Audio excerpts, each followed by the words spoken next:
How's it going, everyone, and welcome back to my Black Torch review. And today we're going to be doing chapter 15 entitled Deadly Skills. So, beginning off of the chapter as we ended off of last chapter, is that Jiro is still fighting that little monster, and well, not little monster. He's pretty tall, like Mononoke, and he's to himself. He's like, that must be Ibuki. That must be Ibuki, the Mononoke that rules the forest. And as he's saying this, he's like, okay, great. Now my vision's getting blurry. Like, I could use a little bit of Rango's power. And he hides behind a tree. But as he does this, Ibuki kind of comes behind him and slashes the tree. And as he slashes the tree, Jiro he doesn't dodge, he gets directly hit and he gets sent flying into like the lake. But thankfully it's shallow so he can still stand. But because he got hit, his entire uniform gets shredded at the beginning, like at the front part where his chest is. Now this Mononoke kind of goes and says, he's like, hey, that was pretty good. I did try to cut you in half. That's some good armor you have, but anyways, that armor you have is still simply made by humans and it will not stand the power of a Mononoke. And so now Jiro and the Mononoke are having a standoff, and Jiro, what he does is he just grabs his outer jacket and he just tosses it away, because at this point it's shredded, he doesn't need it anymore. And the Mononoke goes like, hey, what are you waiting for? Show me your power. And Jiro's like, yo, if I could, I would have done it by now, but honestly I can't because it's not my power, it's his. And as he says this, he kind of has a little shock to him, and all of a sudden, Rango's power, starts kind of spewing out of him, and he starts getting his scarf back, like his tail scarf. And as he gets his scarf back, it whiplashes and it hits Ibuki, and we get to see Jiro start transforming back into that monster he did with one of the first agents back a few chapters ago. I can't remember the guy's name, but when they were in that little storage unit area, he starts transforming it into that, and Ibuki goes and starts to slash him one more time, but when he does, it stops time. And we get to see Jiro just standing. He's like, what the hell's going on? Is this my light flashing before my eyes? And we get to see the snake, and the snake's like, yo, are you dumb? If this is your light flashing before your eyes, you would have been seeing your memories, not this. Jiro goes, what are you doing here? Like, what the hell is going on, basically? And the snake's kind of like, yo, don't worry about that. Right now, how things are going, you're going to be unalived by this Mononoke. Jiro responds by saying, like, yo, I can't die here. I got stuff to do. But he's like, damn, if I could just use this power, but I just can't.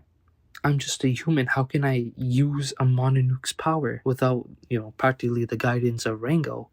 And the snake kind of intervenes. He's like, yo, you're a pretty big idiot, aren't you? And Jiro gets choked. He's like, excuse me? What the hell am I supposed to do?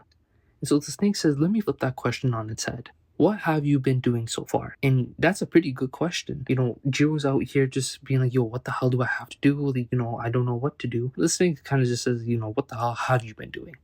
And the snake goes on and says, like, did you make Rango submit to you, or did you submit to Rango? And then he asks another follow-up question. He's like, what is Rango to you? Is he just a powerful weapon, a hateful monster, an enemy to humanity, or an annoying shadow?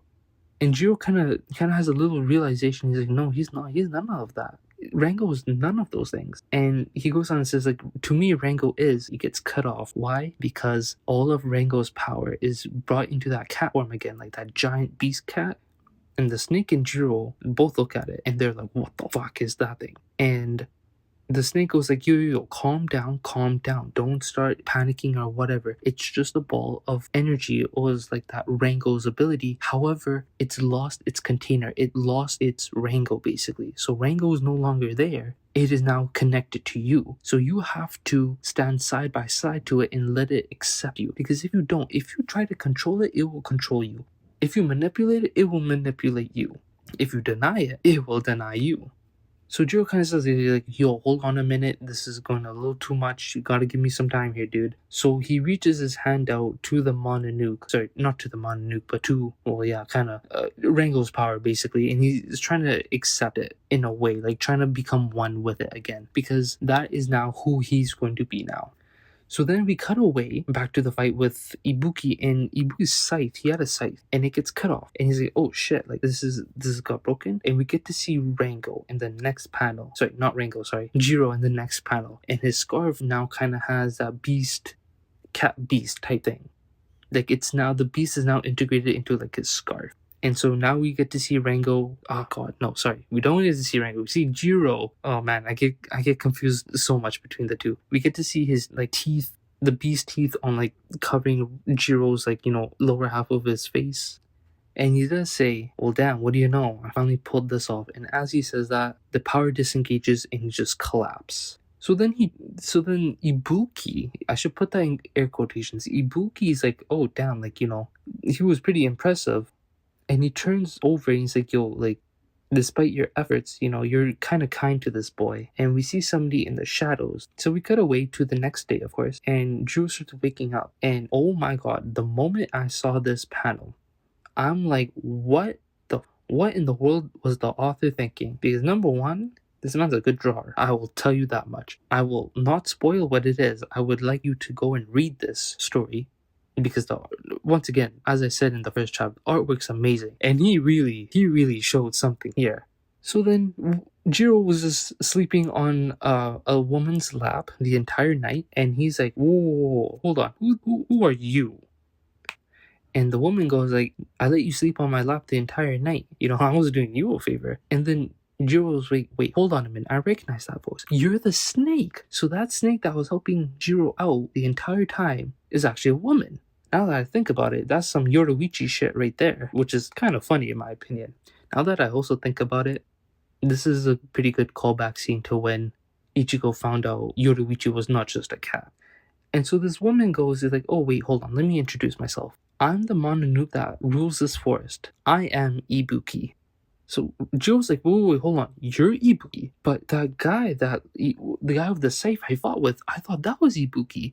And then Jiro says like, oh, I understand. That was an illusion. You were trying to trick me, weren't you?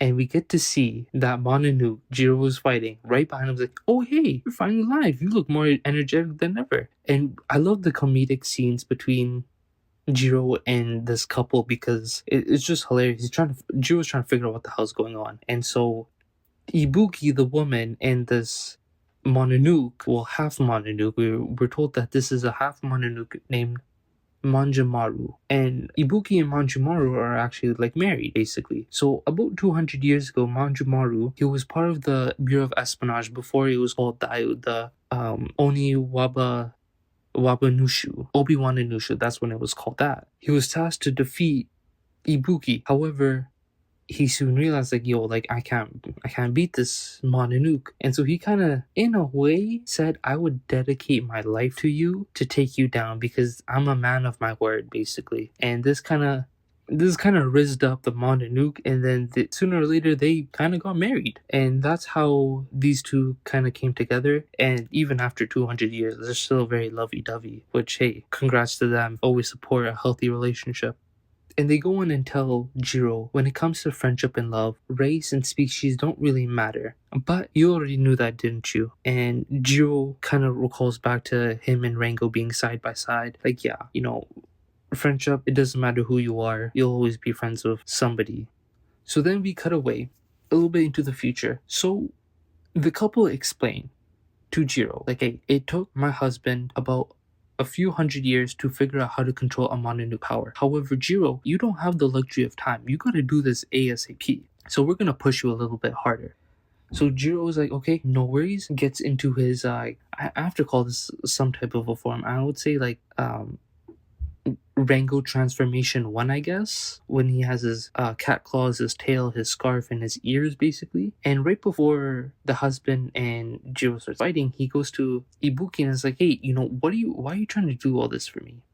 And to keep matters short, Ibuki kind of says like, hey, we can't let Amagi do his own things. And Jiro's like, hey, you know Amagi? And she's like, yeah, well, kind of. So she goes on and explains who Amagi was. And Amagi was kind of he was an oddball within the Mononoke. Basically what happened is he does something a little more different than the other Mononoke, and that's cannibalism.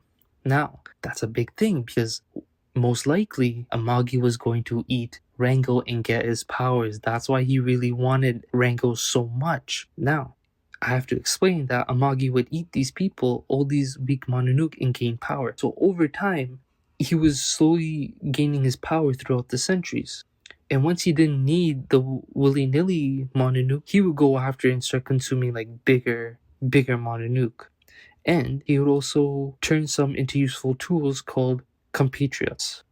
And he would do this only because he wanted to mass following. So what he did was, he made the humans make him like a temple, and he would be worshipped as God, basically. And he gave them very strict rules, and if any of those rules were disobeyed, boom, you're gone. That's it for you. So then we cut away to Amagi and Ibuki now, where they come in contact. It's like how Jiro says, like, hey, do you know who Amagi is? So this is the interaction they have. And so Ibuki Amagi wants Ibuki to join with him, but she says, no, I don't want to do that. This is kind of screw off, basically. Because the forest is practically, all she really needs. She doesn't need more land. She doesn't need nothing. And so Magi's like, okay, no worries. And he starts to leave. And Ibuki's like, wait, you're just gonna leave? And he kind of says, like, yeah, I'm pretty sure I know how to scale you in terms of power. There's a 70% chance if we were to fight right now, 70% of the chance I would win. 30%, a full 30%, you would win. I can't afford that. That's a 30% too much. And so Amagi basically, as he leaves, he says, the humans are going to grow in number and in strength. We're already outnumbered, and we will be enslaved or destroyed. Either way, we will have to submit to humanity. And he turns to Ibuki and says, like, living at the mercy of a species that's beneath me, I'd rather die than to live a life like that. And he says, like, you will learn soon enough which one of us is superior and which one of us is inferior. And so now we cut away back to Amagi, and he kind of says, I swore over 250 years ago that I would win, and I lost the first time, and now I'm going to prove to everyone, that the Mononoke are practically the superior race. And we see a photo of him. He practically has unalived all of his compatriots, basically. Or I think those are Mononoke behind him that are pretty weak, but I think those are the compatriots, I think. But yeah.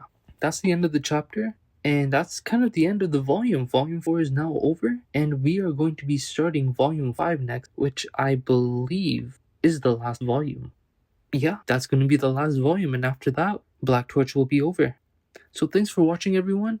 Like, comment, and subscribe if you enjoyed, and I'll see you next week. Take care.